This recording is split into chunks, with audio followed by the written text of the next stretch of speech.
Muy buenas noches, amigos televidentes, amigas televidentas. De nuevo, Jorge Borges Rodríguez, su servidor.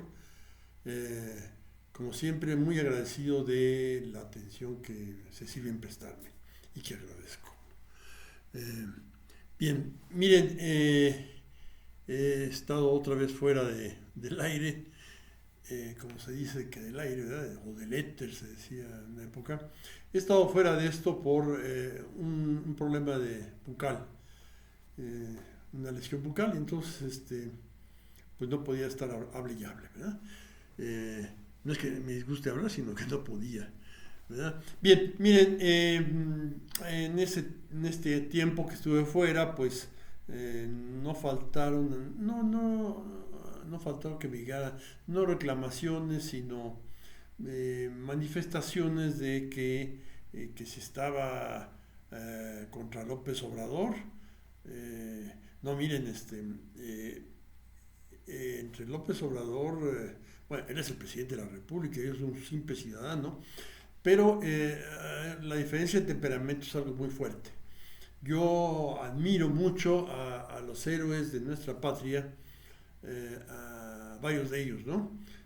Unos son Benito Juárez, Venustiano Carranza, Lázaro Cárdenas, que tenían una cualidad de medir mucho, mucho, mucho sus palabras, cosa que difiere del estilo de López Obrador. Bueno, entonces a mí ese otro estilo me da más confianza, el de aquellos tres grandes líderes de nuestro país. Bien, entonces no es que le esté contra López Obrador. En videos anteriores señalé qué cosas de sus proyectos difería yo. Ah, Hablaba de la refinería Dos Bocas y del el tren Maya fundamentalmente, ¿verdad? Hay otras cosas como lo de la venta del avión, que ya lo estuve diciendo el otro día. Eh, eh, y Viajar, ir a comprar su boletito para viajar, se me hace arriesgado. Arriesgado para la gente que va con él. Entonces, bueno, hay cosas así que sigo estando en- en talante crítico respecto a López Obrador. Eh, hay ciertos cambios. Yo decía que mejor que una refinería en Dos Bocas ampliaran tres que se pueden ampliar, que son Salina Cruz, Cadereyta y Tula.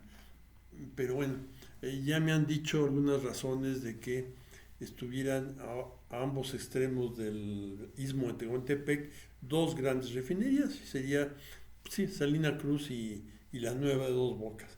Y me dieron algunas razones, entonces esto lo matizo un poco.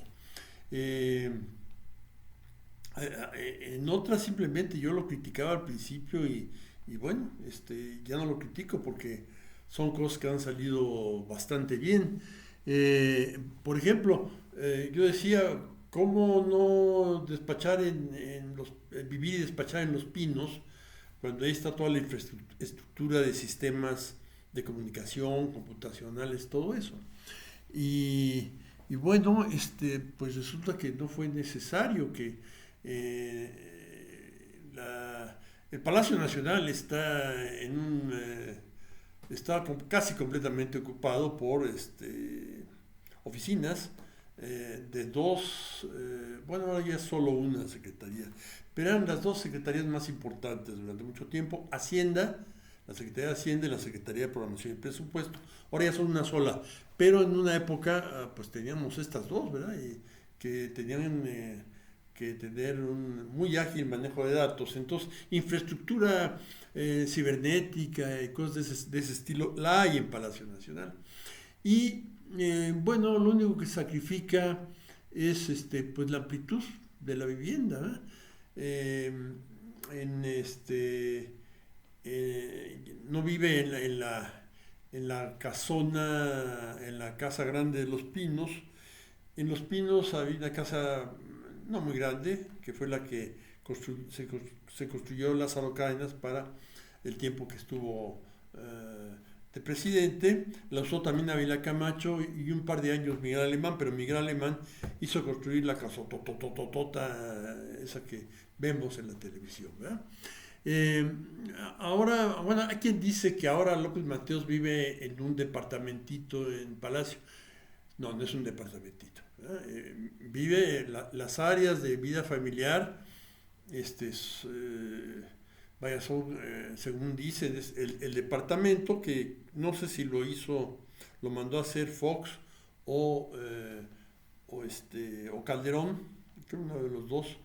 Eh, Hicieron ese departamento para pues, quedarse ahí en la noche cuando había cosas que hacer al día siguiente temprano, etcétera, etcétera, ¿no? Entonces, bueno, esto no, ya estaba cuando se tomó esa decisión, no, no hubo que construirlo, ¿verdad? Y pues no es un departamentito, es un departamento de unos 250 metros, ¿verdad? Que es muy amplio, es el tipo de departamentos que no se encuentra en Narvarte o en la colonia Roma o por ahí. Se encuentran en Polanco. En Polanco hay un área hacia el poniente de Polanco en donde hay unos edificios con unos departamentos de esa dimensión y es para gente que puede pagarlo, son departamentos caros. 250 metros cuadrados es bastante, no es un departamentito. Yo vivo en mi vida de casado, la tuve en una casa de 180 metros, menos de 180 metros cuadrados, casi estoy seguro que más cerca de 150. Y pues ocupimos mi esposa, mis hijos, yo, mis perros y mis libros y había un lugar para la tele por separado. Mi casa es cómoda, viví cómodamente, no una casa demasiado extensa, no sufríamos, es una buena casa, amplia, y pues, vivimos todos estos años, ¿verdad? Bien, esta es mayor, ¿qué será? De 150 a 250 o a 300 es casi la duplica, ¿verdad? Entonces, no es un departamentito, es un departamento eh, eh, como los de Polanco, digamos. Desde luego es mucho más chico que el área que tenía las habitaciones privadas de los presidentes en la casota de los Pinos, en la casona Miguel Alemán de los Pinos. Era mucho más lo que tenía el presidente que la ocupara, que tuvieron, ¿qué te diré? Díaz Ordaz, Echeverría, López Portillo, todos ellos, eran una amplia, muy amplia, tenían ahí cine, tenían gimnasio, tenían saloncito de fiestas para, en fin, ese tipo de cosas las tenían ahí, mucho más, pero mucho más de 300 metros, es lo que tenía el área de habitaciones, de vida familiar, de la familia del presidente en Los Pinos. O sea, sí hubo una restricción de lo que hubiera podido ocupar en Los Pinos al departamento de 250, 300 metros. Hay una restricción, pero no se está ahogando. Entonces, bueno, es como muchos presidentes vive en el Palacio de Gobierno. El presidente de Francia vive en el Palacio de Eliseo. Los fines de semana se irá a su pueblo, lo que sea, pero ahí vive. En esos, en una superficie, creo que es más o menos del orden del departamento que hicieron Calderón o Fox, ¿verdad? Y es una cosa, me imagino que va a estar más estrecho el presidente de Italia, ¿verdad? El Palacio del Quirinal es mucho más antiguo que el Palacio del Eliseo, entonces sospecho que el departamento que ocupa el primer ministro, actualmente Draghi, de Italia es quizás un poco más estrecho que el presidente francés o el del presidente de México, pero no son espacios incómodos de ninguna manera.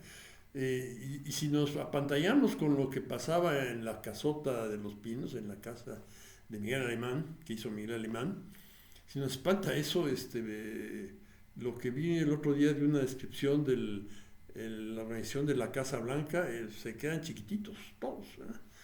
La Casa Blanca es la planta toda la planta superior del ala oeste de ese edificio, que se ve que aparece, no se ve tan grande como realmente es, según lo que vi en este documental, pero de ninguna manera, bueno, eso ya es excesivo, ¿no?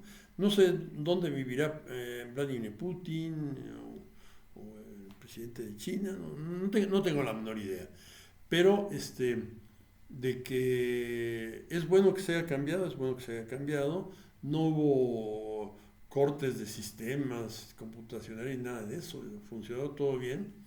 Los problemas han sido de otro carácter, no de lo que yo decía. Yo decía que para llevarse las computadoras y reinstalarlas y los teléfonos, no, eso ya se pudo hacer a buen tiempo. Y había una infraestructura en el Palacio Nacional por estar ahí la Secretaría de Hacienda, que lo ocupa casi por completo, excepto lo que es la presidencia y el departamento presidencial, pero básicamente no pasó nada y bueno, estaba yo equivocado. Entonces y aprovecho ahorita para reconocerlo y para reconocer lo de Dos Bocas, pero sigo teniendo otras críticas. Un buen amigo te debe criticar. Tengo por ahí otras críticas que impactan a cuestiones más sustanciales de la organización del Estado mexicano. Tenemos un gobierno, una constitución que sigue las leyes que emanan un gobierno que sigue las leyes que emanan de la Constitución, ¿verdad? Y la Constitución determina un esquema de gobierno que corresponde a una república presidencialista, desde luego con parlamento, con Cámara Baja y Cámara Alta, Cámara de Diputados y Cámara de Senadores, cuya diferencia hay una sustancia ahí que hay que señalar y que tengo que respetar, ¿no? Y bueno, hay otras cosas como en que yo defiendo a la clase media y a su forma de ser, de la clase media. No porque soy de clase media, ¿verdad? Pero creo que es importante, ha sido importante, ha sido consecuencia de de la evolución de México, la existencia de esta clase media. Y bueno, hablaremos de eso, porque sí quisiera dedicarle todo un video a hablar de esto, ¿verdad? Que hablar de no me parece bien su proyecto de eliminar los diputados plurinominales, ¿verdad? Ya lo veremos, ¿verdad? Entonces, necesito tiempo para esto, ¿verdad? Es importante, pero hay detallitos ahí que hay que explicar con calma, ¿verdad? Bueno, por lo pronto les agradezco mucho su atención. Celebro no haberme vuelto a morder la lengua, era parte de este problema que tenía. Y morder la lengua no en el sentido de figurado, sino en el real, así el que, número uno, duele mucho, número dos, no hay contra quien echarle la culpa porque es tarugada de uno, ¿verdad? Y también porque sigue doliendo y se vuelve uno a morder entonces hay que ver esto. Muchísimas gracias, nos vemos hasta el siguiente video, con su permiso.